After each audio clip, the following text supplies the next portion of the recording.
Let's take it back to the beautiful market of Riverside, San Bernardino. When I first started at 99.1 KGGI, it was market number 29.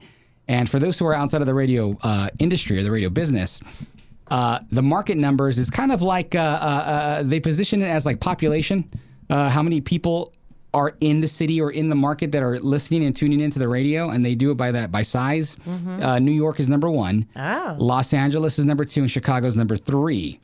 At the time, Riverside, San Bernardino was 29, and I believe it's like 25 now, right? 25? Out of how many? Yeah, it's grown that fast. How many altogether? 200. There's over 200 radio markets. Yeah, there's over 200. Well, that's pretty good. And obviously, if you're the bigger the market, the more you can charge for commercials and advertising, right? Yeah. When I was there, it was literally my first on-air radio gig I've ever had in my entire life. And No, but you were on Rick Dees' show, right? as an intern, yes, as an Well, intern. it's a paid. Yeah. Paid gig. Professional. I'm a professional now. They're paying me to do this. But it was my own radio show. And I got to meet the person who's sitting here for the first time on Radio Flyer. Yeah, me. Is it me? Ladies and gentlemen, Jomo. Yay! Thank you. I'll do oh my God.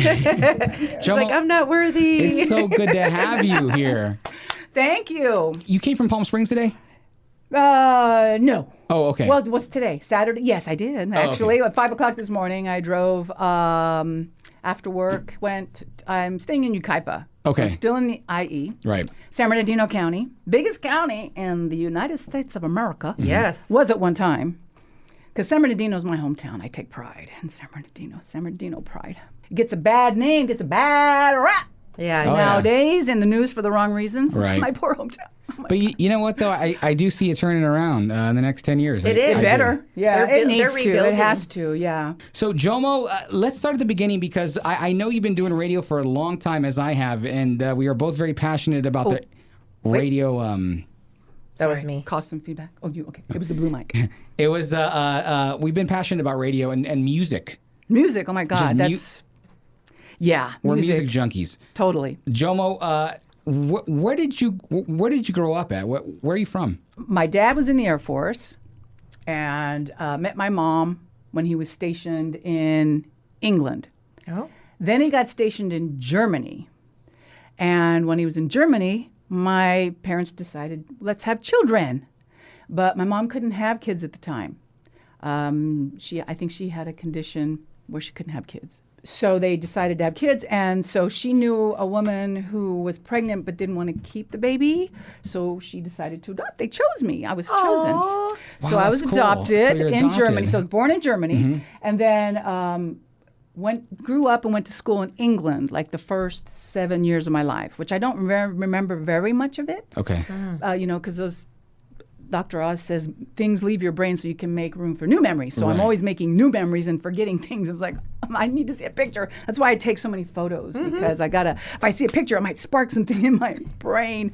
Then my dad went back to England, and then my parents came over here. He was stationed in Indiana for a while, and they naturalized me there. So I became a U.S. citizen. Nice. Okay. Just because you're born to a U.S. citizen, my dad, doesn't mean that you are a U.S. citizen. So what you're saying is you weren't in England long enough to pick up an accent coming back No, here. I guess Right, not. I noticed. But my mom always had the English accent because she was from England. And she always, it would come out very predominant when she was mad at me. She'd be yelling at me. I'd be like, oh, I know she's mad because it's really, but she always had it, yeah. And then I guess my dad was stationed back in England and then stationed in San Bernardino. And what he decided to do was go to New Jersey. He bought a car, and then we traveled across the country to come to San Bernardino. I have very few memories of that. So I'd like to do that again. That's on my bucket list. I want to travel across the United States, go back to New Jersey. Yeah. Wow, so you were like doing a full-on tour. as Yeah, a world child. tour. Yeah. My parents, my mom was hip and happening, let me tell you. I mean, that's where I get my music. I mean, growing up in the 60s with a mom that loved music, and then the 70s being able to listen to whatever I wanted. I collected almost every Queen album. Oh, yes. And of course, then Cher albums and then Cher albums. For those who don't know Jomo, I want to tell you, she has a giant thing for Cher Right? Sonny and Cher. For Sonny and Cher. And I've always known that. As long as I've known Jomo, I've known that as well. I've traveled the world to see Cher. Awesome. Did you hate moving around that much as a kid, or did you enjoy it? I enjoyed it. I mean, I feel very blessed to be able to have had those opportunities. Yeah. As an adult, it must have been, it's probably been 15, 20 years ago, but it was like 40 years after being born there. My mom and I took a vacation. We used to go to England every year to visit my family. Okay. My mom's family. Then we would travel somewhere. One year we went to Ireland, and I Right. drug my mom around following U2 stuff. Where's ever U2 history-making place we can go, Mom? Yeah, you have to. Right. Where did Bono live? Right. Right. I didn't go where Bono lived, but I think we were in the neighborhood, and we went to a bar that they played in, which Oh, was nice. not much bigger than this room. And then I drug her to a Paul McCartney concert, which was amazing. Ugh, that's awesome. I bet. So That's awesome. it was outdoor festival kind of thing. Isn't Yeah. it special to kind of to take mom to a concert like that? Hell yes. I Yes. drug her to how many Cher concerts? So she's as big of a fan as you are now. Well, kind of, sort of. How did you end up getting into radio then? So how did that happen? Well, like many, I grew up listening to radio. When I was a kid in the 70s, it was AM radio. FM hadn't really struck Yeah. the nerve of the mass population yet. It had come on the scene, but moved here in late 60s, and then in the early 70s was in elementary school and would listen to KFXM and K-Men. Those were the two happening top 40 stations. I mean, true top 40, where you would get everything from Led Zeppelin to Marvin Gaye to Earth, Wind, and Fire.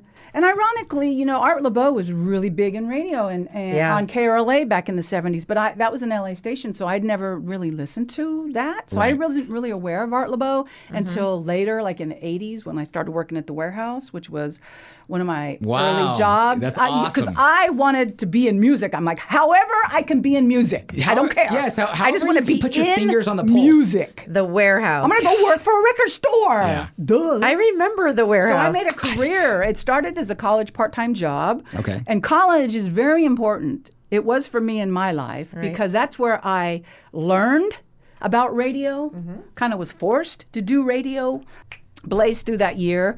Got a job running the board for NPR, All Things Considered, running reel-to-reel tapes for local programming. Those are those big giant wheels you see on like 911 Yes. calls, but She's dating herself now. know, right? They're real to real. no, because Well, it took a special art to learn how to splice and cut those Yes, things. you used to have to, you could edit, but it would take you forever. Like today, you can do it on Vox Pro and go, Yeah. okay, we got our file. But you had to take the tape, you had to mark it, and then listen. You had to mark the beginning and the end, then cut the tape, and then put the pieces together and put a little piece of tape on there, and then you had your audio. Yeah, That's awesome. So you're getting your hands on the equipment. I'm doing the radio. feel of radio now. And I see in college, I met so many people that helped me on my journey to where I am today. And they're still friends. I don't see them every day. I don't talk to them every day, but they're friends that I've had for a long time and still are friends. That's Kind of cool. like you. We don't talk every day, but I Yeah. consider you a friend. Yes, an absolutely. acquaintance. Yep. No, we know Can each I other call for you a long friend? time. Yeah, of course. So, I mean, my God, you invited me to your show, so it must be somebody. Did you have any program directors that you absolutely loved or hated? Early on in the career. I think we've all. We're not putting you on we the spot all or have. anything, are we? The list of the ones I like are far better than the ones I don't like. Okay, that's So, good. because I've worked with so Very lucky to have that. many. Yes. I had 2 tenures at 99.1. It was one of my first, as I started to say college, not only did I meet Lacey Kendall, but Kelly Cloquet, who was on KCAL for a long time. And before that, she was one of the first staff members of 99.1. Wow. And she did overnights. Okay. And I think she was music director or assistant music director. Okay. And she ran the research department because back then, 99.1 did lots of phone out research. Gotcha. So she said, we have a couple of positions for this job. Do you and Lacey want to do this? I'm like, yeah, let's go. So I became part of the first year of the 99.1 team. Wow. Which included Brian White, the program director, Bob West. Bob West was probably actually the music director. What was 99.1 playing at the time when you were when it first started? Everything. Again, it was probably true top 40. Okay. It was 1979. Okay. So it was playing some disco. Okay. Yes. Awesome. And then whatever, like I can remember, Cliff Roberts was a wild man on the radio. He played when I'm pretty sure it was Sugar Hill Gang, Okay. the Rapper's Delight. Yeah. He played that record all day long. Yeah. Over, not just the short version, the radio version, but the long 7-minute version. He played that song over and over and over and over. That was one of the things that 99.1 was able to do, spark the radio audience. It was always it always had kind of like a party feel to it, you know? Yeah, it was. It was Yeah. a great. I was a phone research person, but I felt like I'm part of this team because back then they had a softball team, so we got to go out and play softball. And one time we all got in the 99.1 van and we went to the Forum and saw a great concert. That's I can't awesome. even remember who it was. Oh, I love that. So they did things as a team. Yeah. And Larry Martino, who was later at 99.1, he was the same kind of way. It was like, this is a team. Yeah. And we're all as important as one another. But that's how I felt, to be honest with you. When I was at 99.1, it was a family. It was a team. It felt more team than ever. And at any station I've worked at, And that was under Jesse Durant, right? Yes, it was. Nothing was ever. It was run like he was like the coach, and Yeah, we were exactly. the players. We were his team. We were his team. I mean, and I was honored to be part of his genre. Yeah. His regime. Is that the word? I remember you saying it felt like a family radio station, and it still does. It was weird because Yes, not only very because- community based. Yes, exactly. Not only the team and the people that you're working with, but then you go out into the public, into the community, And and I love there's that. people that have listened to the station for years and years and Right. years, and they know you and they love Yeah. you, and they become your friends and part of your family. Yeah, I mean, it's... Do you still get hit up by fans today, Jomo, from the IE? Because I feel like you have to. Because I feel most of us. Yeah. Occasionally, Yeah. yes, I do, and it's fun, and it's pleasurable and enjoyable, and I'm blessed. I'm blessed. That too. All the above. I'm blessed and grateful because I was just, since you asked me to be on the show, I'm like, what am I going to talk about? I got to tell you a story. The chef you had on, Jessica? yeah, Jessica is she Tiffany. related to the guy from Broken? No. Oh, okay. You No. brought that up in Yes. that podcast. Yeah. Because Ray Garcia, his dad, who is known as Grandpa Ray Garcia, is a long-time listener of Art Laboe. Been listening to Art Laboe since the 50s, I'm pretty sure, all through the 70s. And my whole genre, I started with Art in 95, so he's been listening to Art that long. Wait, so the chef of Broken Spanish, his dad, or you said? Yes, Was a big Grandpa fan Ray. Was Yeah. a big fan of Art Laboe. Big, still is. He called No the other day to kidding. make a dedication, a 45th anniversary dedication for his wife. That is so cool. And he, his son Ray, he's got several sons, but son Ray has a son, and his name is Grant. Okay. Grant Henry. And so Grant Henry has been a fan of the show because of his Grandpa Ray. Wow. So Grandpa Ray's bringing up the family on the good music. Right, Listen to right. Art Laboe. Right, yeah. So tell me, because as long as I've known you, you have been working and very closely with Art Laboe. Yes. How did you even get introduced to Art Laboe in the first place? Well, the first time I met him was when I worked for the warehouse. Okay. There was a convention. It was Abbey Road. Abbey Road was a distributor of music. Okay.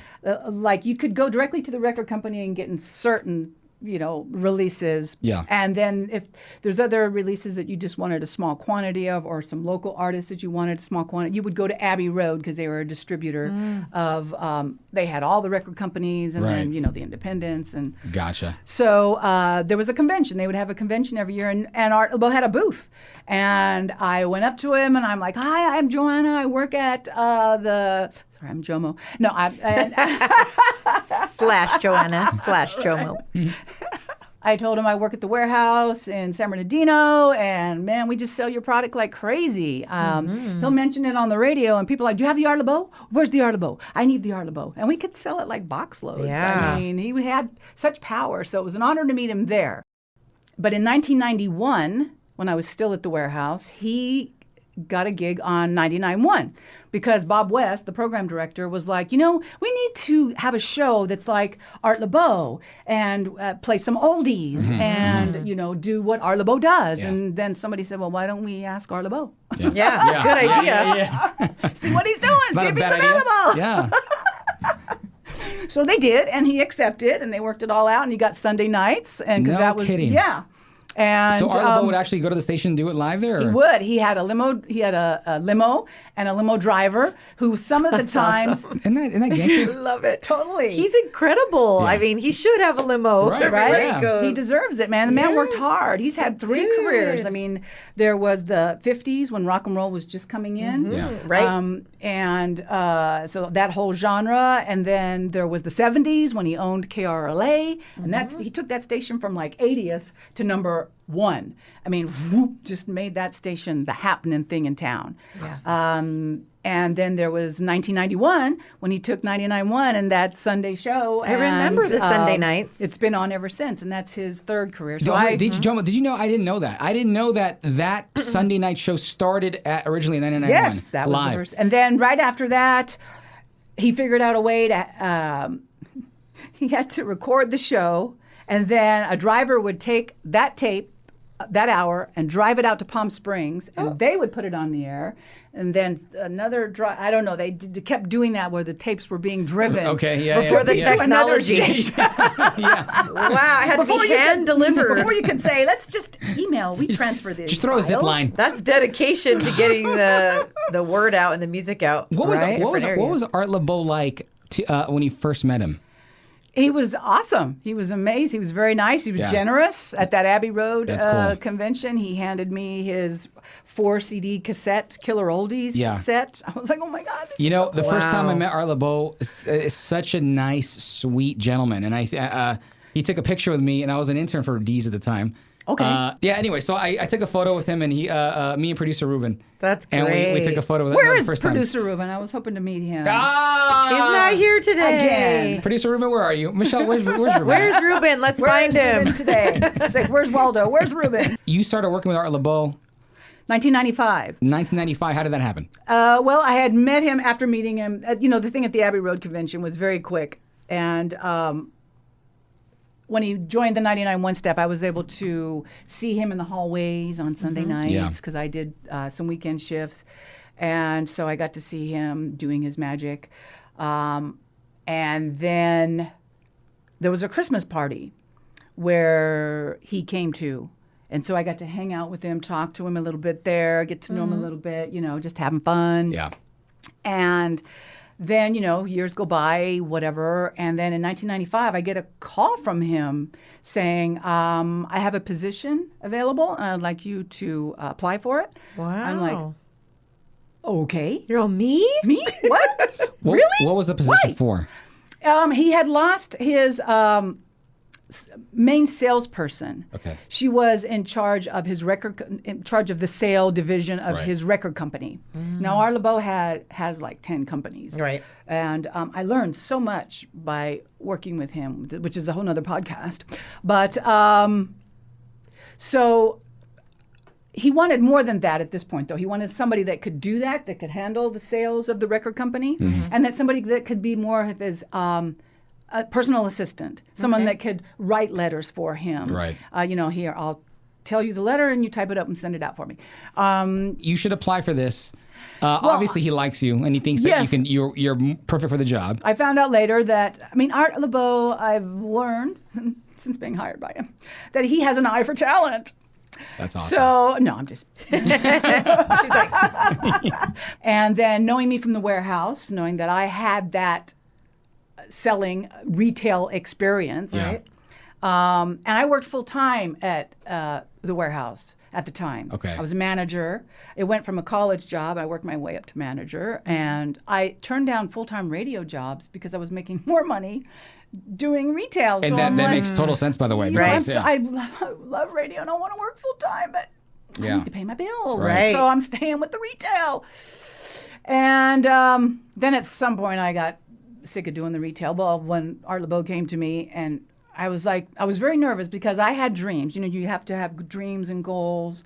And so my dream was to work in the music industry any way that I could. So I accomplished that by working in retail because we could listen to music all day and selling the music. And but then I wanted to, after college, I was like, I want to work in radio. I want to get a full-time job. I want to have my own radio station. That was quashed once I started working for Art Laboe, who had his own radio stations. And I realized this is a very expensive endeavor. Yeah. You have to pay FCC fees, first of all. Right. Those are exorbitant. Yeah. And that's just the beginning. And then, you know, your power, both for your tower and where your tower is, you're leasing that land, or did you buy that land? Right. So it was like, oh, I'll just work for Art Laboe and his radio station. The next best thing. Live that dream here. So you were working with Art Laboe, who is a legend. A radio legend. And I'm sure that you're still learning a thing music or two from, legend, not just radio. I don't want to pimp. What do you call pigeonhole? it? Pigeonhole him, because he's more than that. He's an entrepreneur. He's a humanitarian. He's a businessman. So radio and the music industry and concerts, that is all show business. Show business. You do a lot of show, but it's for business. It's a business. Right. And you know, there's been lots of radio conglomerates that have taken up stations and then spit things out. You know, people lose their jobs when there's a new owner, and people get all mad and upset, which is understandable. You're losing your job and you're losing it without any notice. I mean, you're just gone. Radio is like a revolving door. You never know when you're going to be shoved out. But I've been very lucky. I've been able to stay in the Inland Empire, Los Angeles, and not have to travel out of state or even out of Southern California to work radio. Well, because you know that's extremely rare. Right. And, you know, another dream, another goal was I want to live in L.A. I lived in San Bernardino my whole life, except for the first 7 years. And I'm like, nothing was happening in the Inland Empire back then. Right. You know, there was there was way before Glen Helen Amphitheater, right. Which now is like the marquee place, you know, to go in San Bernardino. But we used to have to drive to Los Angeles, and it was like a, you know, hour and a half drive, or 2 hours sometimes, depending on what part of LA you go to.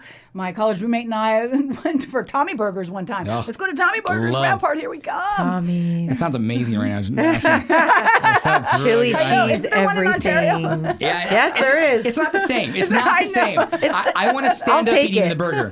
I'll take it. Yeah, but so you saw the market grow, you grew with it, but you're also working with somebody who is by far and above and beyond, and so you're learning a lot. Yes. You're taking in everything. Yes. And I was able to learn all about music publishing and music licensing because of his albums, which were mostly compilations at that point. So I also have executive producer credits on the Art Laboe compilations. That's awesome. Compilations. Oh, we're going to look for her name. Yeah, you can Google me. Art Laboe has a saying where his reality has surpassed any dreams that he's ever had, because of everything he's been able to do and everything he's accomplished in his own life and in his own careers. And he's a self-made millionaire. He came from nothing when a nickel to buy a loaf of bread was a lot of money. That was a lot of money. We can't spend 10 cents on the cereal. We got to get the bread. Yeah. Right. So we can't be doing that. So, you know, I mean, he comes from very humble beginnings, and he's a very humble man because he's a self-made millionaire, but yet he's that kid from, you know, back when he grew up in Utah. You've worked with him for a long time now. So what do you think it is, or what do you think he has that made him successful, or that gave him that mindset? Determination. He has a lot of determination. Nice. He won't let what people have to say about him get him down or stop him from conquering what he's set out to do. Okay. But very humble, because he's just a he's a great guy. Yeah. Great guy and so generous. So, Joe, I want to take it back to you for a second because I want to talk about you in 99.1. Because, Okay, back to 99.1, yeah. I mean, that's a heritage station, and it's been through many different phases, but always... What did you enjoy most about 99.1? Gosh, I mean, the people, the excitement of being able to go and be on the radio and have fun and realize that you could be talking to anybody, somebody just in their office, doing homework, or at work, doing their thing, Yeah. you're kind of in the background, or someone they're having a family barbecue and they got your radio on. Here's the story, Mike Medina. Do you remember Mike Medina? Yes. He So was on talented. 99.1 for a long time. And he came, I mean, I was on the radio way before him. In fact, he told me one time, we have videotapes, Jomo, where we're having Christmas, we're unwrapping the gifts, and we have 99.1 on, and you're on the radio, and you're playing the music on Christmas morning as we're opening our presents. I was like, oh my God. Oh, That's awesome. that's That a is good awesome. memory. That's a great memory, Mike right? Medina, I always thought was so He talented. Major. I remember Mike Medina. He's like you. He's like, he exudes radio and does it, and he used to make the imaging on 99.1. Right. You know, all the sweepers, the little 99.1. Yeah. Oh, okay. Yeah. that guy. He did all that and commercials and on air. He's a multi-talent because he could do it all, you know. And that's another thing about 99.1. You could do as much as you wanted to do. Yeah. And they, you know, sometimes they want, like Casey, they wanted you to do something that you didn't even imagine yourself doing. But okay, I'll do promotions, sure. Yeah, exactly. I feel blessed because, you know, it's the matter of a totem pole type thing Yeah. where you've got the important people at the top, like Ridzak, or when I first, maybe Brian White was the general manager at the time, but he was also on air, did afternoons. So he was the very first, and then there was, you know, many throughout the years. Some I remember, some I don't. But people ask me, how is it that you stayed at 99.1 for so long? I said, well, I mean, there's the totem pole, and I'm so low on the totem pole because I did weekends and fill-ins. Fond memories of 99.1 KGGI's nightclub, because we were talking about Margarita Beach when I hosted Yep. that. And what were some of the your favorite events or clubs that you were a part of at 99.1? Well, let's see. Early memories would be like Club Metro. Okay. That was one of the biggest. Did you go to that, Michelle? Of course I did. If you didn't live in the IE and go to Club Metro, you've never lived. You didn't know what was happening. Was Club Metro that wild and fun and crazy as everybody's? Yes. Really? Yes. 99.1 has been around so long that it's seen stations come and try to take them on and bring Right. them down, and then they end up going down. They're Yeah. gone. Yeah. Good try, dude. See you later. Yeah, yeah. But a few years ago, like 10, whatever, I can't, after you left, but early 2000s, or 2010s, let's say, Old School 104.7 came on the air. Okay. And they put Art Laboe, they came to Art Oh, Laboe yes, I and remember said, that. hey, Yep, we'd yep. like to run your show. Is it available for weeknights? Can we do this? We're like, yeah, sure. So Art Laboe goes on and he does this intro video. Art Laboe, Inland Empire, I'm coming back on the radio. Because there was a time when Hot 92.3, where Art became, oh my God, that station reaches like all of Southern California. That was huge, right? From Yeah. the Valley all the way down to San Diego. I mean, it was massive. So Art. That was the station George Lopez was doing mornings Yes, on too, right? exactly. Yeah. Mm-hmm. Yeah. So Art was on there for a long, long time and got, so many listeners there. And then they changed format. And in radio, they changed format. Everybody goes. And Art Laboe was let go. And so we're like, oh, we have to find another station. So we found K-Day, but they only wanted us on Sundays. Right. So Old School 104.7 was like, well, we'll take the weekdays. Can we have the weekdays? We want to put Art Laboe on our station, please. Yeah. So we did that. And so, like, after a few months, Mark Thomas comes to me and says, you work for Art Laboe still? Yes, I do. Okay, because he's on Old School 104.7, which is our biggest competitor right now. So this may be a conflict of interest. I'm like, what? No, I keep it private. I don't go divulging anybody's secrets. I don't even know. I don't even talk to Old School 104.7 other than to have them sign the affiliate contract to put the show on the air. That's about all the interaction we have with them. He goes, yeah, but it could be a conflict of interest. So I had to retire 99.1 because it was like, do I choose Art Laboe full-time Right. benefits, or do I choose 99.1 part-time? That must have been tough though, because you were at 99.1 for such a long Such time. a long time. Yeah, a long time. I'm blessed. I was like I said, I started at 99.1, worked my way up to being on the air on like overnights, and then got a full-time radio job, the KQLH. Went there for a couple years, then came back to 99.1 because Cliff Roberts became the program director and called me up and said, "Hey, I've got a part-time radio position open, part-time on 99.1. You want to come over?" Yeah. I'm like, "Oh my God, what? Oh my God, this is so cool." It's it's only part-time, but yeah, I could work my way to full-time maybe. So I did leave KQLH full-time to go work, because then I had the warehouse job, Yeah. where I could keep going. And You know, it's amazing though how much experience you got working at the warehouse. no kidding. Retail. I mean, it's a big. I mean, marketing and sales and Art Laboe looked at that experience like Yeah. legit, like, okay, Totally. you have, yeah. he was like, "This is a good resume sell, because you're going to sell my oldies but goodies." Yeah. I'm like, "Okay, let's Yeah. do it." And just like I said, I was so low on the totem pole. I was on the grass. I wasn't even on the totem pole. I was on the grass. So nobody. I went through. Sometimes it's the safest down there in the grass. Sometimes it is. It's said and said and said. It's sometimes it's not what you know, it's who you know. Right, right. Because I knew Art Laboe, because I had met him, Yeah. and he knew of me. He offered me a job because I was nervous, because when at 95, I was like, I've been working at the warehouse, and he wants me to work in LA at the Hollywood. I've been living in San Bernardino. I can't believe this. This is like a dream come true. I'm going to LA. Yeah. So I said, I'm going to think about it. So you can interview your other candidates, and Oh, so you didn't say yeah right away. not right away, because I was nervous. It's like, this is a big jump. It's like, I'm leaving my Yeah. full-time job Yeah. for something I don't even know, but I'm going to find out. Yeah. It sounds great. It's Hollywood. What am I going to do? I commuted for the first 2 years. Oh, my But my goodness. hours were like off drive time, so I was at Okay. work 10 to 7. Yeah. So I, would be after rush hour morning traffic and after evening traffic coming home. That's good. Yeah. So, and then it was like, I'm working in Hollywood. What's happening at the Roxy? What's happening at the Whiskey A Go-Go? Let's see what's happening. The best places. Jomo, let me just say, living in Hollywood, it just changes everything. It changes everything. There's something going on every night, something going on in Hollywood. Or the LA area, in LA. I lived in the most beautiful I neighborhood. lived in Los In the Feliz. world. You did too? Yeah. Well, Oh, my gosh. Yes.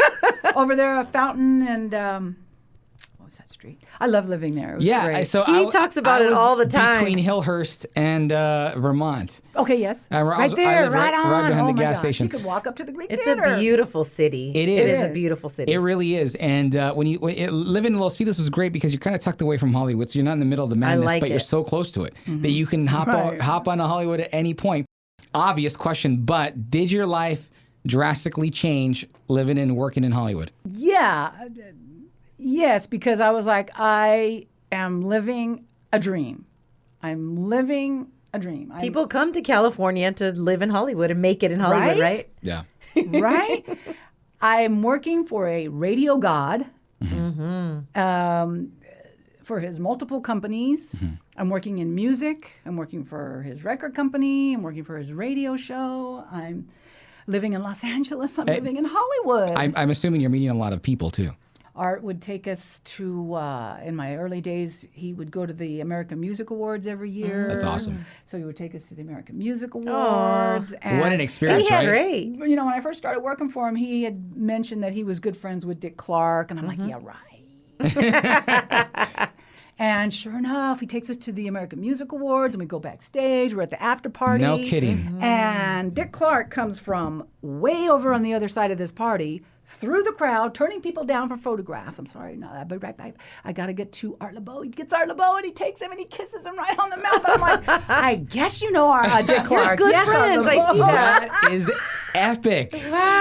So, Oh my goodness. yeah. So there was those moments. So did you ever get to meet Sonny and Cher? Yes, yes, a great several question. times. Well, hold on. Yes. Take us back to that. Not together. Right. Okay. I was in one instance though where they were together. This was when his oldest daughter opened a restaurant in Santa Monica, and I knew Sonny was going to be there, and so this was like the grand opening, and I knew Sonny was going to be there, so I went. And I was like, I can't believe I am here. Yeah. Sonny Bono's just in the other room. I have to go to the bathroom and compose myself. Oh my God, I can't Yeah. believe this. He's right there. Right. So I go to the bathroom, and when I open the door, Cher is standing right there. I'm like, oh my God, this is crazy. No I can't believe kidding. it. Oh no, you didn't pass out, did you? Almost. Should I go back in the bathroom and compose myself again? Oh my God. What did you say? I was like a freaking fly on the wall. I was like, I don't know what's going to come out of my mouth. Yeah. Like, no, I can't. That's when you lose your voice. Ooh, so I just just watched everything happen. That's I was like, wonderful. But in your mind, do you sometimes wish or feel like I'm having the most incredible experience right now, and if I go and verbally tell somebody, they won't believe either me. believe me or they won't feel the magnitude of what it right. was. It could ruin the, how sometimes they say don't meet your heroes because they could disappoint you. Mm-hmm. But here's another Cher story. When one time I was at the MTV Music Awards. Yeah, MTV Video Music Awards. I got to go to those several years in a row. That's great. And one time I was backstage, and they were bringing her on. It was her. No, she was coming off stage. She was coming. I guess she presented or something. And Cher's coming off stage, and I had a photo of the Norman Sheaf photo that is one of my absolute favorites with the long black hair. And it's a black and white photo, and she's in jeans and a black top. Let me It's see if I can pull it iconic. up. You could probably pull it up. Norman Sheaf.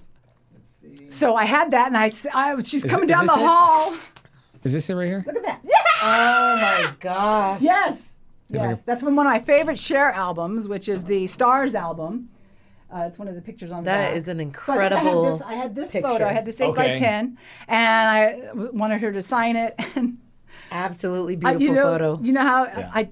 I wanted to say I'm the biggest Cher fan, but Yeah. it came out all backwards. I was like, Cher fan, biggest I.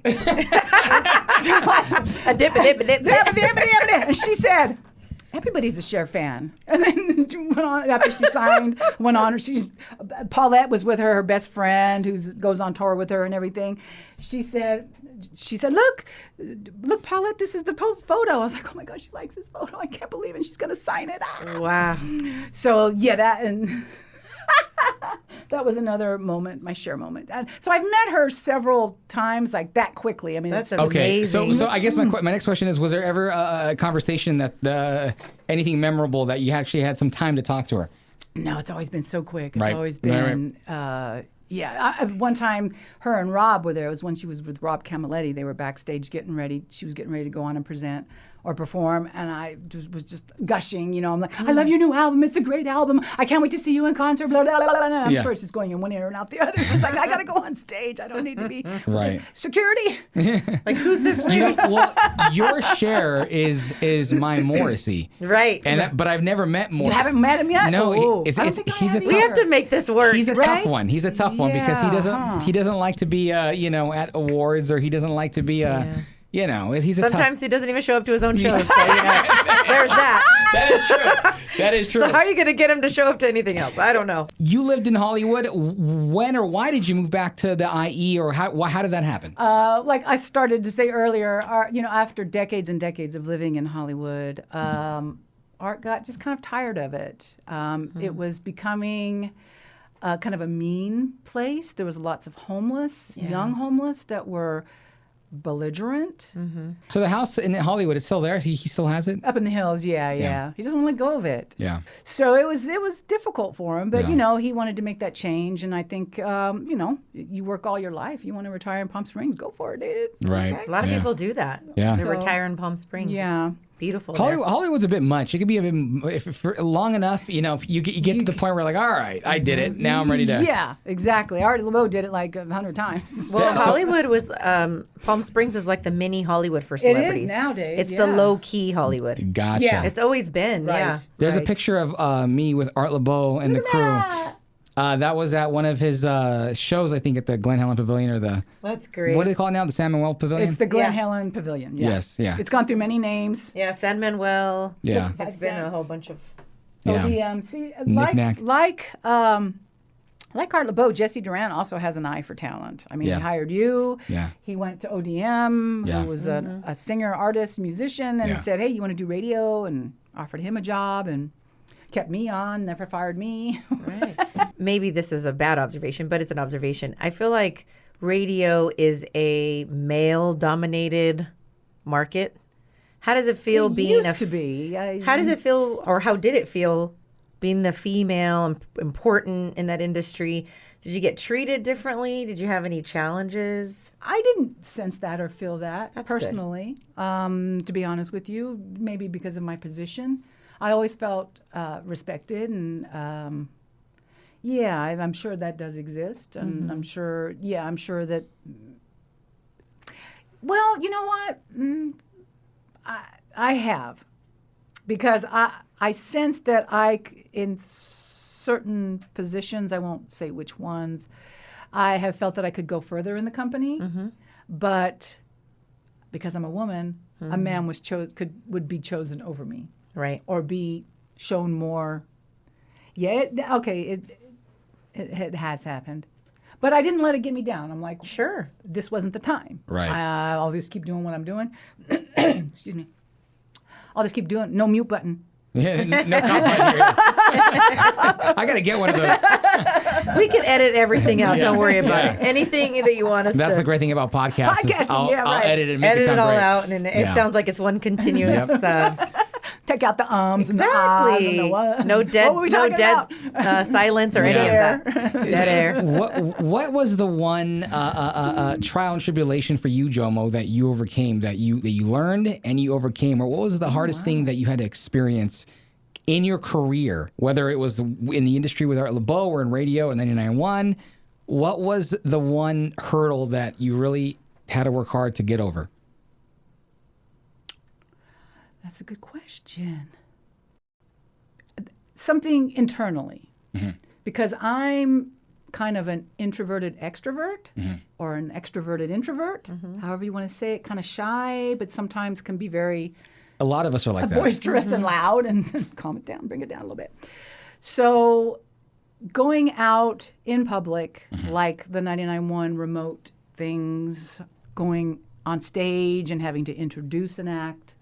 I've had the honor of being on stage at Art Laboe's concerts, and it's just like, I can't believe this. My head's going to explode. And then meeting people, it's like I'd rather just sit in a room by myself behind the microphone pretending I'm talking to somebody Right. and we're having a party and Yeah. we got the jams on 99.1, KGGI kind of thing. Like I think you mentioned in one of the podcasts, going out in public is challenging. Yeah. If it's not natural to you, Right. if it's not something that day you want to do. I don't feel like going out and being in front of 100 people right now, but I'm going to do it. Yeah. I'm going to go out there. I'm going to shake the hands. I'm going to kiss the babies. I'm going to be there Yeah. for the station and Right. the community. I'm going to do it. Got to be a politician. And Yes. and that's how you endure the station. You go out there and meet the people that have been on the other side of the microphone, been listening to the station. Yeah. Jomo, you have a music soul. I know that, and because we follow each Everything other on leads to a song. Everything leads to Instagram music. too. You, I want to talk about current music and the current industry today. What are some artists that you are that you're passionate about, that you like, that Right you're now? listening to? Yeah, My right now. all-time favorite right now? Yes. Oh my God. I can't wait. Life is beautiful. I got my ticket to go see Billie Eilish. I knew it. I knew it. Okay, Cher likes Billie Eilish That's too. probably a great concert. Oh my God. And then I got tickets for I had tickets for last year. And they got canceled. Yes. I'm like, oh God. We were talking about that. We miss our concerts. I know. Because I was a little know. late. I wasn't on the Billie Eilish train right when it took off. I kind of like my roommate is a vocal instructor, and her kids would bring her songs and say, "I want to sing this song." Yeah. And a couple of them were Billie Eilish, and I'm like, "Oh, who is this talent here that Yeah. I'm listening to these young kids singing? I like this." So I started listening to Billie Eilish. I go, "Wow, this young girl is very talented." Very. Phineas, oh my God. Oh, yeah, her I brother. got to mention Phineas on his own with her and on his own. He's a musical genius. Yeah. Oh my God, he is so deserving of those Grammys and producing all that. Right. He, it's been in the documentary. He says, "I'm going to make you a pop star." Oh my God, he went above and beyond that. Yeah. Yeah. Because he lives, breathes, eats, sleeps music. Yes. He is all about it. Yeah. I mean, and he is so talented. So I love him. An artist that we had the last concert, we didn't have one last year, sorry.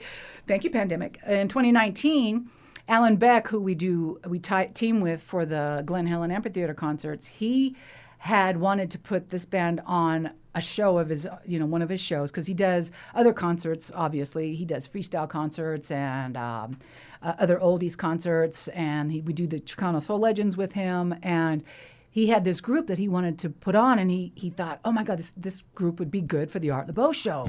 I mean, pass it by Art and see if he will go for it. And sure enough, Duran Jones and the Indications were kind of our headliner.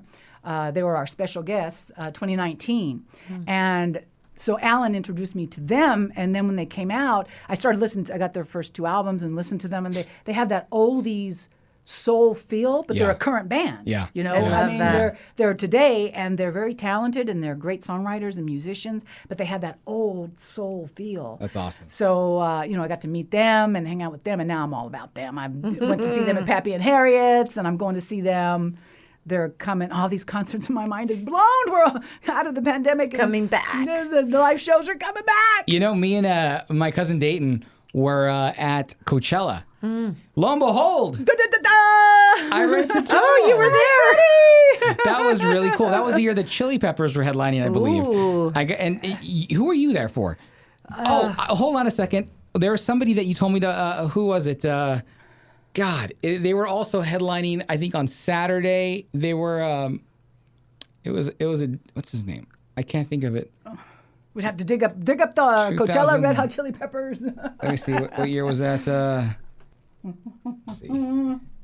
Coachella. Okay. Now I hope Billie Eilish gets added to Coachella. Oh, I'm sure. I hope so. Was this the year you were there? Yeah. Okay. Actually, I remember seeing Nick Cave, All right. Social Distortion. That's a good lineup. Lou Reed was there? No kidding. Where? Yeah. Friday. Oh my God! Did I? What? Okay, so what's next for you? What do you want to do? Whatever Art Laboe wants me to do. I mean, I'm there for the long haul. I've been That's there awesome. 95, 26 years? Wow. Yeah. That's awesome. Tell him we love him. Okay, We love him I a will. lot. Thank Yes, you. yeah. I've listened to him since at least the 90s, all the Yeah. time Right on on. 99.1, the 99.1, late right, night shows. right. I've listened to every dedication to from everywhere. People were calling in from everywhere. Wait, hold on. And then that's the thing about Art. Oh, go ahead. ahead. He's able to connect, through the grace of radio and being able to go into many different markets at the same time, syndication, basically.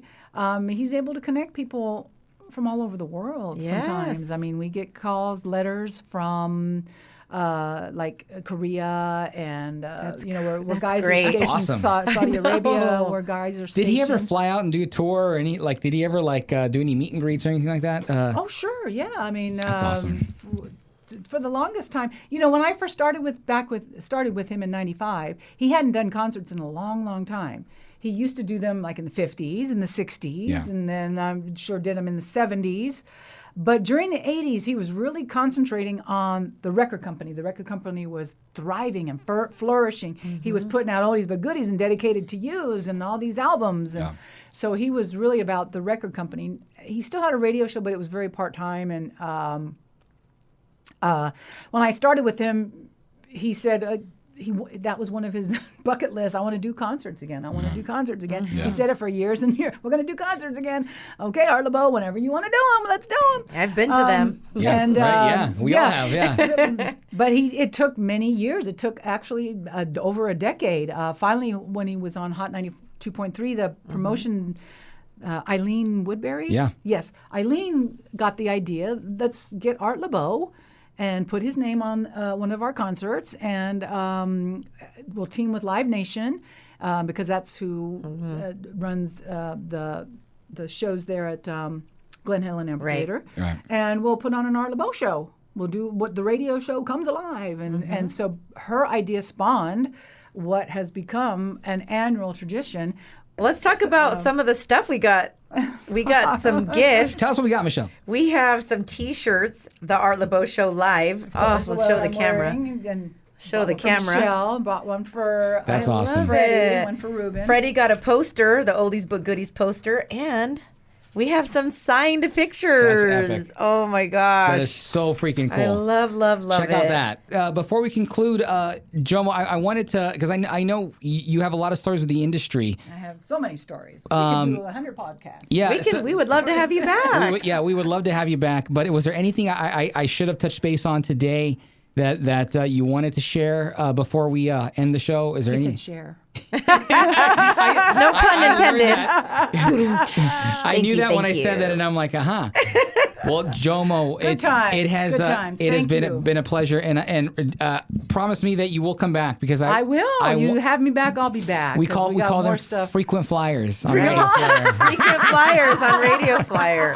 and I would love for you to be a I'll frequent join flyer. the club. Thank you. It's such an honor. I'm blessed. Like I said, I've been living my dreams, and my reality is, like Art Laboe says, is far beyond anything I could have dreamt, really. And I'm continuing to dream because I want to do many more things. You know, you got to always have dreams. Always. Always have dreams. So, I mean, look at you accomplishing your dream, building your own studio, and Thank you, Jomo. doing your own podcast, and being accomplished in radio. And It's hard to when you do something that you've loved. It's hard to stop. and you it's know? hard to say that it's work, right? I mean, Yeah. So I'm just very blessed, and I want to say thank you to all of the people that I've ever worked with at 99.1. It's a whole nother podcast to name them all. Sure. But I've worked with so many talented people, and then Art Laboe himself, working with him and his business partner Dale Berger, who started about a month after me. It's amazing, and I find it so awesome that Art Laboe has surrounded himself with such talented and loyal, smart people. Like That's I said, he knows how to pick talent. He does. Well, I don't. All So, right. Well, then, thank you. Jomo. Thank you for being Michelle. here. Nice meeting you. Nice to meet you. And First time on the show, but she promised us that she's going to be a frequent flyer. I hope so. Let's give it up for Jomo. Yay. thank you, guys. Thanks. We're so Thank you for grateful to driving have all the you. way out here from Public because not I know that there's a lot of far. traffic. And it's a hot day today. It's hot. It's hot. We're on fire, Jomo, baby. how can we get a hold of you? Social media, contacts, any of it? Oh, thank you. I don't spend a lot of time on social media, but I am on Instagram, which is my favorite at the moment. Yes.